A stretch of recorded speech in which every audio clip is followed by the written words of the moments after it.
이 말씀을 위하여 잠깐 기도하겠습니다.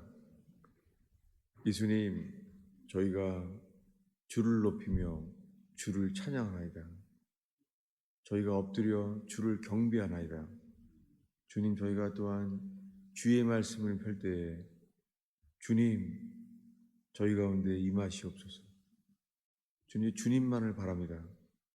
주의 영을 보내시사. 오 주님, 저희가 주를 알게 하소서.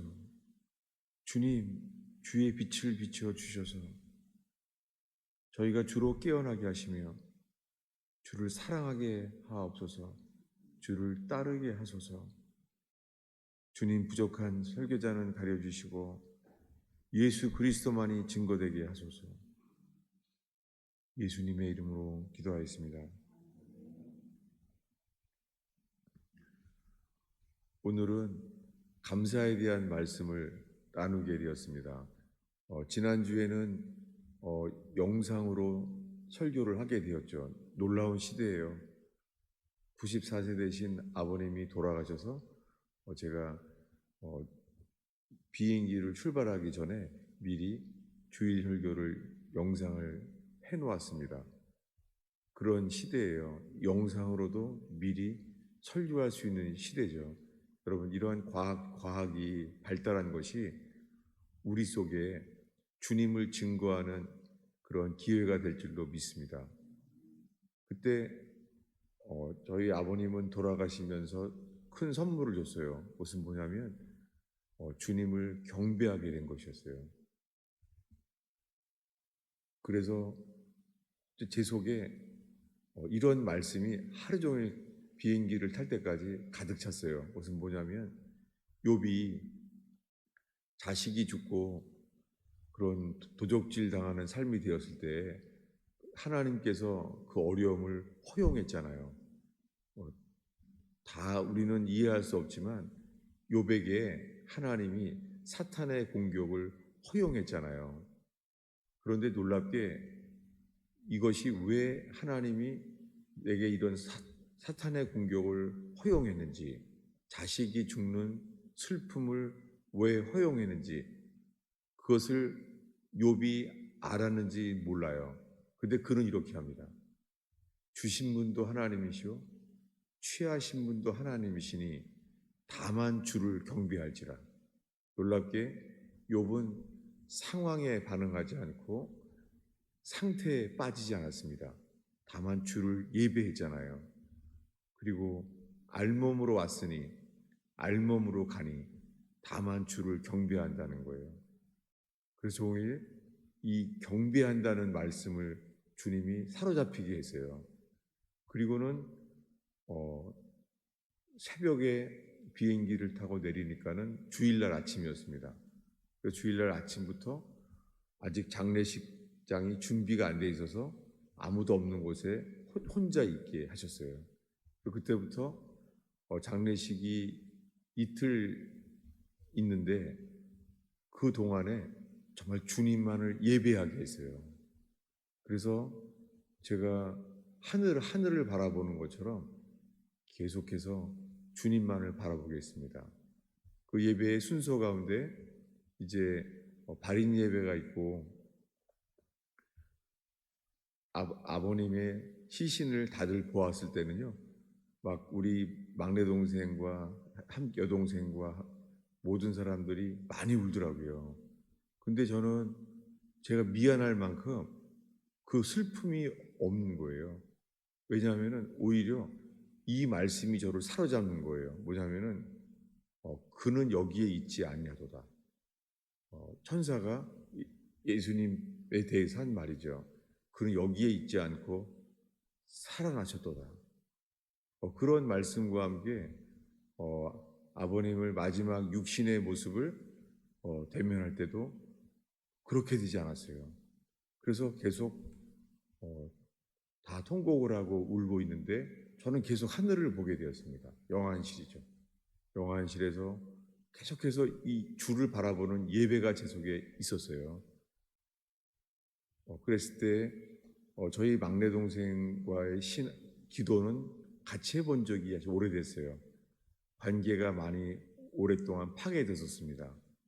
그런데 그 아버님이 돌아가신 슬픔 때문에 감사하게 이 막내 동생과의 그 교제가 완전히 회복됐어요. 그래서 막내 동생이 우리 모두를 위해서 같이 기도해 달라고 청하게 됐어요. 그래서 얼마나 감사했는지. 그래서 장례식을 마치는데 남는 게 감사밖에 없는 거예요. 너무 감사했어요. 그런데 그렇게 장례식을 마쳤는데 제가 휴대폰을 분실하게 됐습니다. 그래서 휴대폰을 잃어버리고 나니까는요, 할 수 있는 게 아무것도 없는 거죠. 그래서 휴대폰이 없어짐으로 말미암아 돌아올 때까지 3일 동안은 아무도 만나지 못하게 되었어요. 그 사이에 연락을 하고 교제할 수 있는 3일 동안도 없어졌어요. 주님이 3일 동안 이 단절된 시간을 주셔서 다시 한번 주님은 말도 안 하게 됐죠. 아무 입에 말할 것도 없고 주님 앞에만 있게 했어요. 근데 그동안에 들어온 것이요, 감사해요. 이 아버님의 돌아가심으로 인하여 얻게 된 것이 경배에서 시작해서 감사한 거예요. 그래서 너무 감사하다. 그러면서 주일 설교에 내가 이 감사에 대한 걸 나눠야 되겠다 하는데요. 비행기 타기 바로 이 몇 시간 전에요, 저희 교회가 교제하고 있는 그 목사님을 만나게 되었어요. 근데 그분이 이렇게 말하는 거예요. 첫 마디가 삶이 평범한 모든 일도 너무 감사하다는 거예요. 그분의 만남이 처음이 감사하다는 거예요. 감사한 이유는 뭐냐면 그분은 예수님을 증거하다가 북한군에게도 고문을 당했습니다. 그리고는 참 여러 그 설명하기 어려운 고난 속에서요, 남한의 국정원에서도 고문을 당했어요. 그분이 그날 만나자마자 한 말이 이거예요. 왜냐하면 이 고문의 후유증 때문에 그 몸에 치료를 받아야 되는데요, 한방 치료를 못 한다는 거예요. 그 이유는 전기 고문을 많이 당해서요, 트라우마가 있다는 거예요. 그분이 주님의 이름을 부를 때마다 사도행전과 같은 기적을 많이 경험했는데, 기적을 경험한 것과 관계없이 트라우마는 남아있다는 거예요. 그래서 이 한방 치료를 하는 것은 그 전기 고문에 대한 이 트라우마 때문에 안 된다는 거예요. 할 수가 없다는 거예요. 그러면서 하시면서 하는 말씀이, 감사한 이유는 뭐냐면 그런 고문 속에서 겪은 것 중에서요, 이 호르몬과 방광이 다 망가졌대요. 그래서 매일 있어야 될 이런 이 소변조차도요, 하나님을 의지하지 않으면 소변을 할 수가 없다는 거예요. 그분의 감사가 이거였어요. 당연한 일인 줄 알았는데 이제는 모든 일상생활 속에서도 주를 의지하지 않으면 할 수가 없다는 거예요. 이 고문의 이 후유증으로. 그것이 감사하다는 거예요. 그래서 그렇지 않아도 설교 준비를 저의 장례식으로 인하여 이 아버님의 장례식으로 제가 감사를 나누려고 했는데 그 목사님이 그렇게 말씀하는 거예요.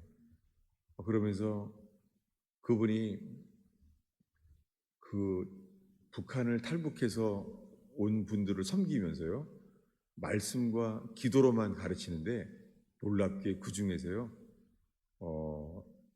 스스로 본인들이 북한으로 돌아가겠다고 해서 북한에 복음을 전하다가 순교자들도 이미 많이 나왔더라고요. 그걸 하면서 저한테 그 목사님이 그러는 거예요. 뭐냐면 우리가 구하는 것은 예수뿐입니다 라고 그러는 거예요. 그래서 그분을 통해서 그것을 듣게 되는 것이 여러분에게 우리가 함께 나눌 감격은 우리에게 구하는 것은 예수뿐입니다. 아멘이죠. 예. 그러면서 오늘 나눌 말씀은 이렇습니다. 시편 132편은 주께 감사하세. 그는 선하시며 그의 인자하심이 영원하시도다. 이것은 다윗이요. 시편 이 150편 중에서 가장 많이 기도했던 고백이에요. 그는 어떤 삶을 살았습니까? 다윗은요. 사울왕이 그를 죽이려고 하잖아요. 사울왕의 시기심과 질투로 인하여 그는 광야에서 도망가야 될 삶이 되었습니다. 이런 받아들이기 어려운 이 절망과 고통, 그 속에서 다윗은 이 광야에서 주님만을 예배합니다.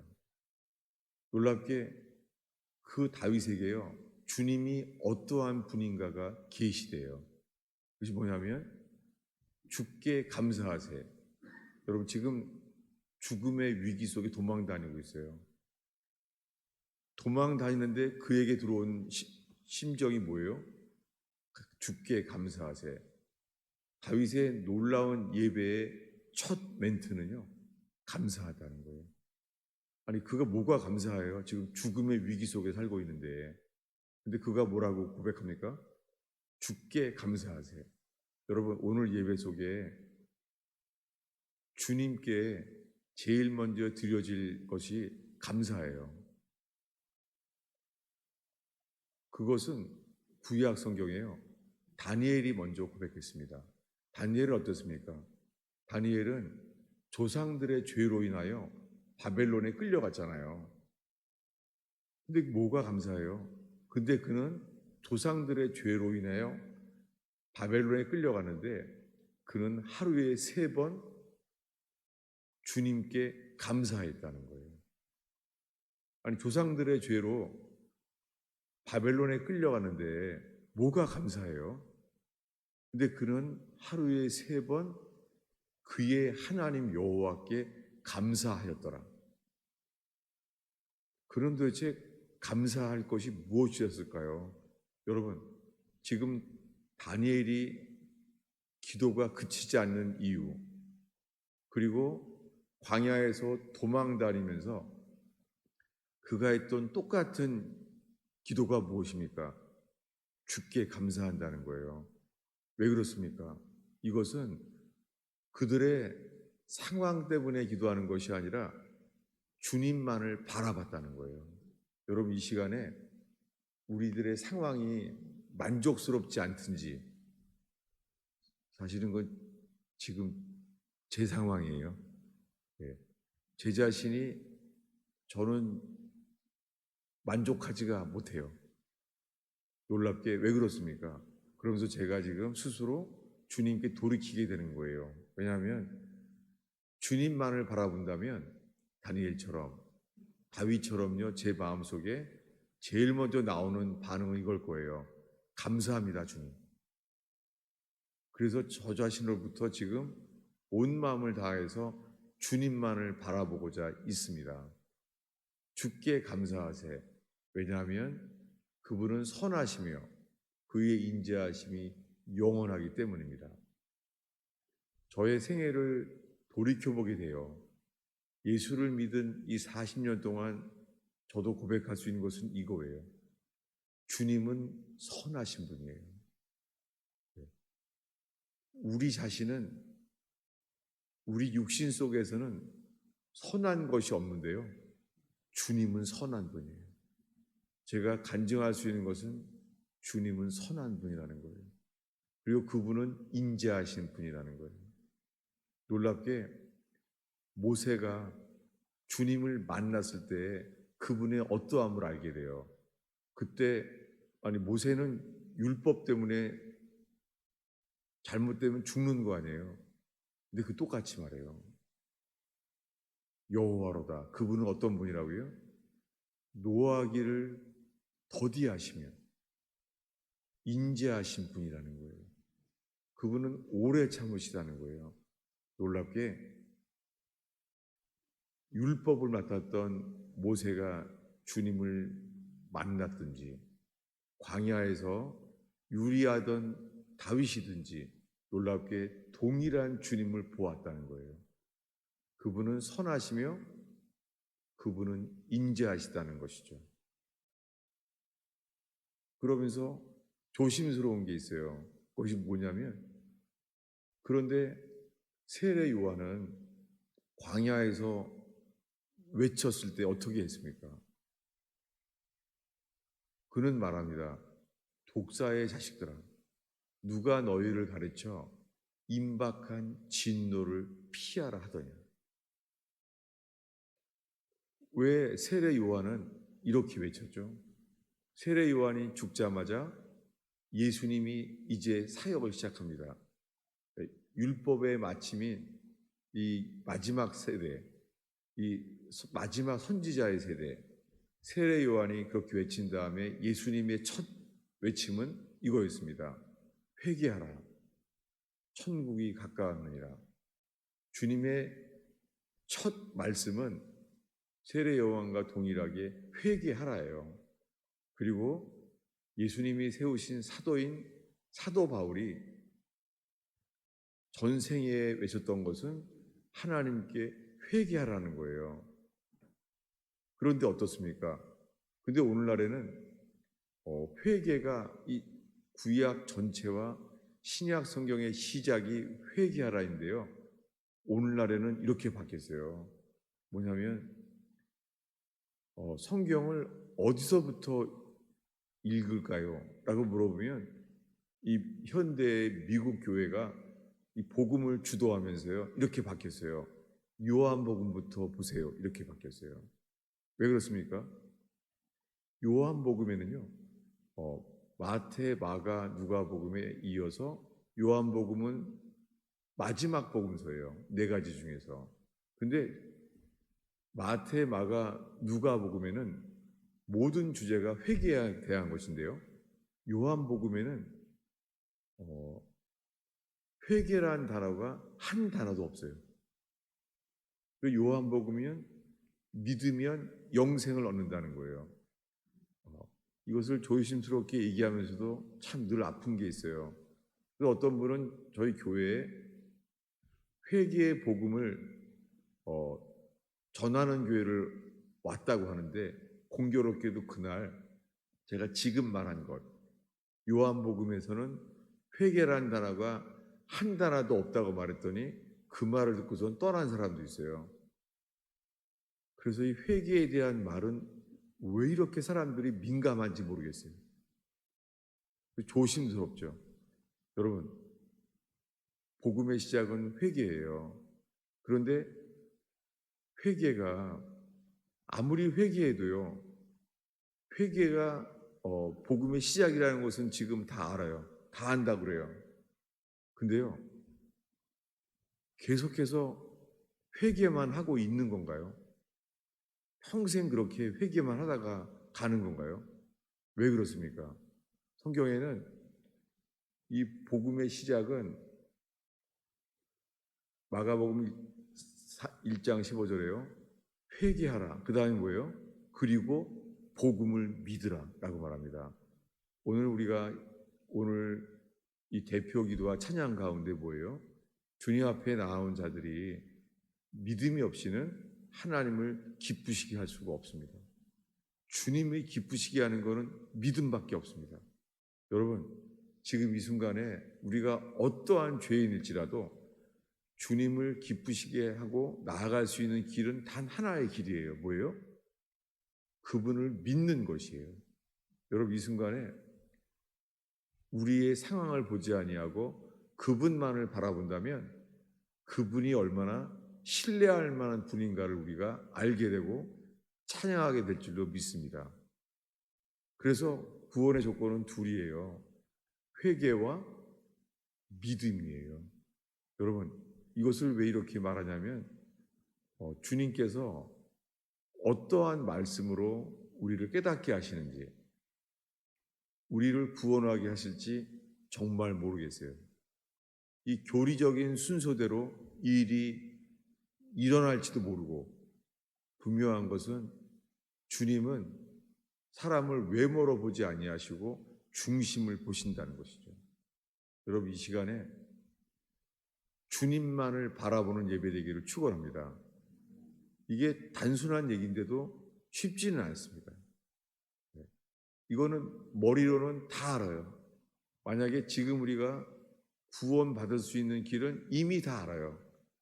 이미 다 알고 있지만 그 일을 우리가 누리지는 못합니다. 왜 그렇습니까?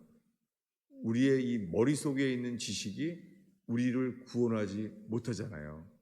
여러분, 우리 속에 이 머릿속에 있는 지식이 아니라 우리가 입으로 고백하며 우리가 믿는 바를 전파할 때 우리의 이 머릿속에 있는 지식이요, 우리의 가슴에 그 예수님이 우리가 사랑해야 될 대상으로 우리 속에 계시될 줄로 믿습니다. 여러분, 이 예수 그리스도가 우리 속에 계시되어야 돼요. 사도 바울은 이렇게 말합니다. 내 속에 그리스도가 자기에게 계시됐다는 거예요. 계시. 여러분, 예수 그리스도는요, 가르쳐서 배워야 될 대상이 아니라 계시되어야 될 분이세요. 여러분, 옛날에 이게 모르겠습니다. 옛날에는 어떤 숲의 대상자, 그 몽타주가 있잖아요. 몽타주가. 근데 몽타주는 만난 게 아니잖아요. 그 인상착의를 이렇게 쓴 거잖아요. 그럼 음식점에 가면은 그 숲의 대상자, 그 몽타주가 있잖아요. 근데 만나지 않았잖아요. 만난 적은 없는데 그걸 그리는 거예요, 이렇게 몽타주를.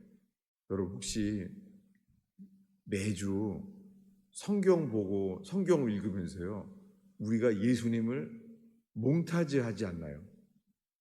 네. 우리가 지금도 하는 거예요. 예수님은 선하신 분입니다. 몽타주하는 거예요. 네. 예수님은 우리 죄를 대신해서 십자가에 죽으신 분입니다. 그분을 자꾸만 몽타주하는 거예요. 여러분, 그분을 그렇게 아는데 그분을 만난 사람, 그분이 예수 그리스도입니다. 만난 분.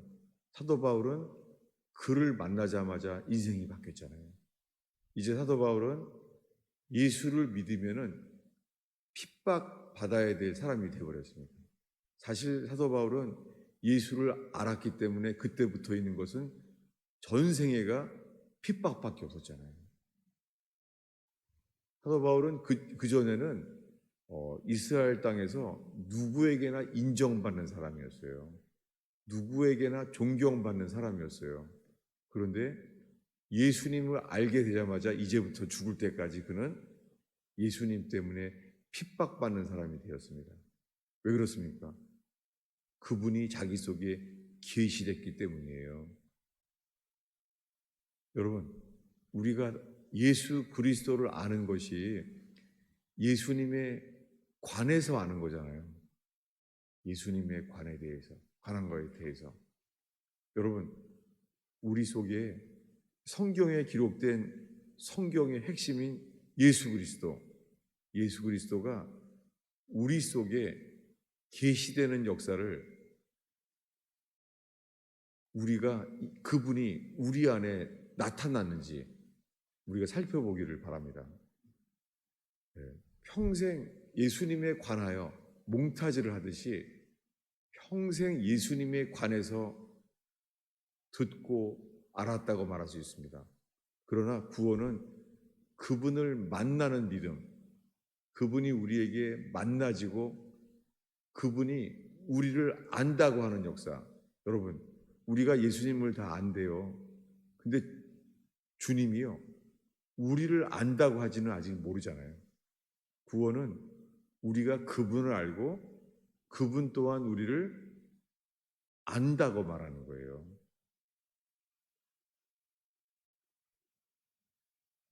제 삶에서 가장 기쁜 일이라고 할 수 있는 것은요, 주님이 저에게 이렇게 말씀하셨어요. 너는 내 것이다. 이게 다예요. 주님이 우리의 것이라는 거예요. 여러분, 우리 속에 이 구원의 확증, 구원의 누림, 이것이 우리가 스스로 믿는 우리의 확신이 아니라 주님이 주시는 믿음에 이르기까지 간절히 전심으로 주를 찾는 교회 되기를 축원합니다. 이제 우리는 다시 이런 복음의 말씀 앞에 언제나 다시 서게 되기를 바라요. 왜냐하면은 저에게 신앙을 인도했던 그 선배를 이번 장례식에 아주 오랜만에 만났어요. 그리고 너무 놀랐어요.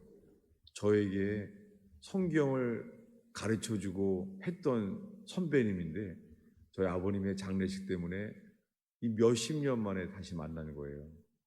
근데 무엇을 놀라냐면 그분은 성경을 더 많이 가르치시는 그런 분인데요. 그것이 성경에 관하여 가르치는 지식이구나. 그리고 주님을 알지는 못하는구나. 그것을 보게 되었어요. 그러면서 또 하나의 저의 마음속에서는요. 주님을 아는 것, 그 앞에 저를 다시 서게 만들었습니다. 얼마나 감사한지. 여러분, 우리가 아무리 예배를 드리고 성경을 안다고 하는데요. 저 자신을 돌이켜보는 것은 저는 성경을 많이 봤어요. 성경을 보는 것은 그쳐지지가 않았어요. 그런데 기도는 안 그래요. 기도는요, 오래되지가 않는 거예요. 성경을 보는 것은 평생 보게 돼요. 하루 종일 볼 수 있어요. 제가 감옥에 가면 아마 시간이 바쁠 것 같아요. 성경을 알면 알수록 성경은 놀라워요. 하나님의 쓰신 주님의 손길이 느껴지는 거예요. 그런데 기도는요? 기도는 안 그래요. 그러면서 여러분, 우리가 누가 친한 친구를 만나면요, 시간 가는 줄 모르잖아요. 그리고 이렇게 충분히 말했는데요, 다음날 또 만나요. 왜 그러죠? 이게 대화가 통하고 친구라는 단어가 그게 말이 되니까 하는 거잖아요. 그 주님은 요한복음에 말합니다. 예수님 우리의 친구라는 거예요. 그러니까 주님은 우리들이 친구로 함께 살기를 바라잖아요. 근데 우리들의 기도는 어떻습니까? 기도는 조금 하다가 더 이상은 안 되는 거예요.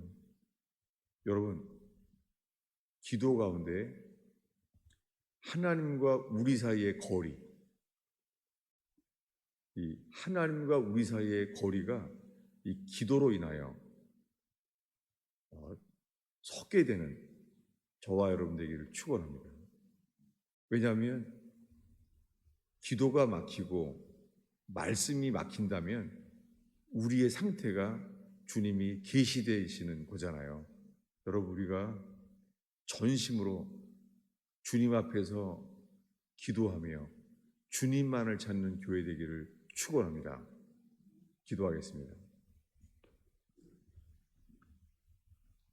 예수님, 저희가 이 예배하는 것이 주님, 그분을 예배하는 것인지 우리 자신을 예배하는 것인지 주님 빛을 비추어 주시옵소서. 우리의 죄가 되셔서 십자가에 돌아가신 예수 그리스도가 저희 속에 계시되기를 기도합니다. 내 죄가 되셔서 십자가에 돌아가신 예수님이 우리의 주인 되는 역사가 일어나게 하옵소서. 주님, 주의 영을 보내시사 저희를 긍휼히 여겨 주셔서 예수님이 주가 되는 회개의 역사가 저희 속에 일어나게 하옵소서. 주님이 저희를 오래 참으시는 것처럼 서로를 기다리며 참게 하셔서 주께서 기뻐하시는 교회가 저희 속에 세워지게 하소서. 예수님의 이름으로 기도하였습니다.